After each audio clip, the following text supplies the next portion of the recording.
Welcome sa Durs 2.0. Fresh at nagbabagang happenings ba ang hanap mo? Mga padabarkads man yan o mga trending topics? Pwes, sagutin natin yan. Kaya naman isubscribe nyo na ang ating channel para sa mga nagbabagang balita everyday. So ayun, welcome back again sa ating YouTube channel mga ka-dabarkads. And for tonight's video nga, pag-uusapan natin ay tungkol sa mga pangyayari po sa loob at sa labas ng Eat Bulaga. At una nga nating pag-usapan itong inilabas ni Amber na statement sa kanyang official Facebook account. Tungkol po ito sa nangyari kanina dyan po sa Itbulaga na kung saan diba umiyak po si Amber dahil sa pang-asar or pangloloko po ni Mayor Jose Manalo na papalitan si Amber ng iba. Ngayon, ito po yung naging statement ni Amber. Sabi niya, magaling na po ba ako mag-acting? Pwede na po ba ako mag-artista? Syempre, ang ganda ng OOTD ko po nang dahil sa ayan. So, ang sabi dito, acting lang po, acting lang po. So, yan po nilinaw, acting lang yung ginawa po nitong si Amber Torres. Hindi po siya, seryoso doon sa pang-aasar nitong si Mayor Jose Manalo. Kasi, sanay na po si Amber sa ugali po ni Mayor. 'Di ba? Acting lang talaga yon. Kasi merong mga nagagalit na fans na, ewan ko ba kung fans, basher ata yun. Sabi, reklamo daw itong si Jose sa MTRCB dahil nang bubuli daw ng bata, kesyo ganto, kesyo ganyan. Ewan ko ba, ang babaw po ng isipan po nila, no? Dahil sa mga nakita lang nila na ginagawa po ni Mayor Jose Manalo kay Amber na pangloloko, reklamo daw agad dito sa MTRCB. So, ang dami pala talagang nagmo-monitor sa Itbulaga ng kanilang pagkakamali para nang sa ganun na ibagsak ang Itbulaga, no? Grabe din. And sana matapos na po ang issue tungkol dito. Okay, mismong si Amber na po ang nagsabi na aktingan lamang po ang kanyang pag-iyak sa Itbulaga kanina.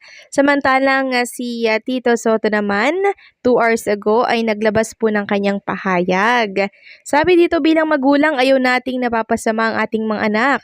Kaya talagang sinikap namin ni Helen na mapalaki silang may respeto sa kapwa at may takot sa Panginoon. Ngayon, may sarili na silang pag-iisip. Proud na proud ako sa tinatahak nilang landas. Salamat sa pamilya. Salamat daw sa Diyos. Family matters. Sabi nga dito, I would want to see not only my children but also my grandchildren to be successful in their undertaking, in their married lives, in their family lives, whatever type of family they have. Single parents or whatever, it's okay as long as they are happy and they're successful.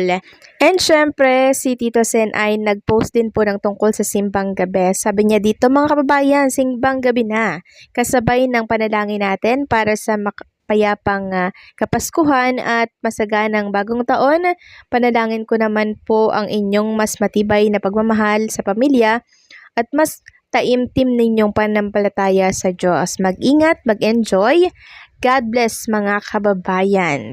So yan po ay paalala lamang po ni Tito Soto since nagsimula na po ang simbang gabi ngayon. Samantalang si Alan Kay, spotted na rin po kanina pa dyan sa Naiya Airport. Grabe, no? Isa-isa pong sisipag datingan na ang mga dabarkads natin dyan sa Boracay. Talagang yung pag-alis po nila dito sa Manila parang yung iba hindi po nila piniplex sa kanilang mga account. Nakikita lang natin sa mga sinishare sa social media po ng ibang mga fans. So kabilang po si Alan Kay siguro sa dadalo po sa kasal nitong si Mayor Jose Manalo bukas, December 17, 2024, yan po ang ating nakikitang post dito po sa Facebook na December 17, 2024 ang kasalan po nila Mergin and Ariel or itong si Jose Manalo. Beach wedding sa Boracay. Social. 'Di ba? And also, maging ang Soto family din po mga kadabarkads ay spotted na din sa Naiya kanina po yan mga kadabarkads. So, expected na po natin na hindi talaga mawawala ang TBJ, 'Di ba? Si Bossing Vic Soto, si Tito Soto, and syempre si Boss Joey De Leon. And syempre yung family po nila, hindi po mawawala yan mga Kadabar Gods present. At imbitado po ang buong pamilya ng Soto. And abay nga ata itong si Tali. Yan po yung aking nabasa sa isang post dito po sa Facebook. And nakita ko nga po dito sa pinost po ng isang fan page po ni Jose Manalo. Tama, no? Na nasa gym nga po itong si Jose Manalo, nagpapapit siya, no? And ayan po, na-workout siya bago siya sumalang sa kasal bukas. Kung bukas nga yun, ha?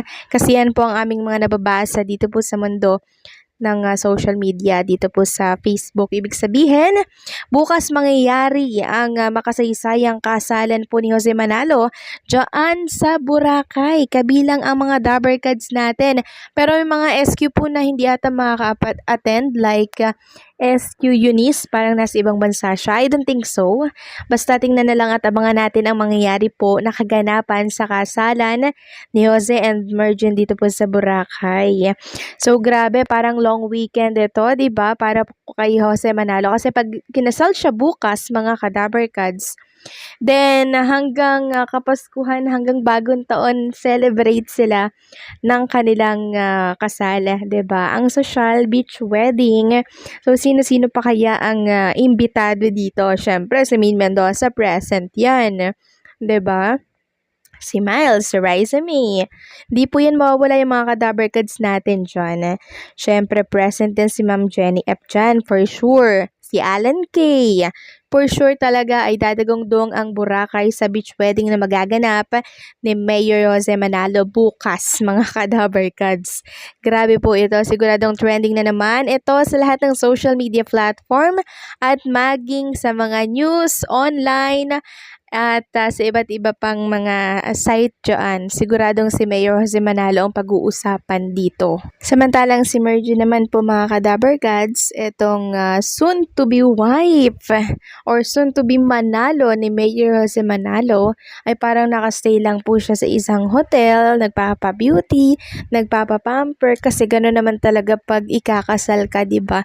Hindi kayo magkikita muna ng mga isang gabi or isang araw para sa preparation, and syempre para daw miss nila yung isa't isa. So may mga ganyan kasang kasabihan ang mga kinakasal, kaya hindi po sila pwedeng magkita ngayong gabi kung bukas yung kasalan, ha. Kaya pala itong si Mayor Jose Manalo ay solo flight muna dito sa pag-gym, kanan din itong kanyang soon-to-be wife na si Mergin Maranan. So bukas abangan natin ang magaganap po dyan sa Boracay. Siguradong yayanigin ang buong Boracay sa pasabog na kasalan ni Jose Manalo kasama ang mga Dabber Cats.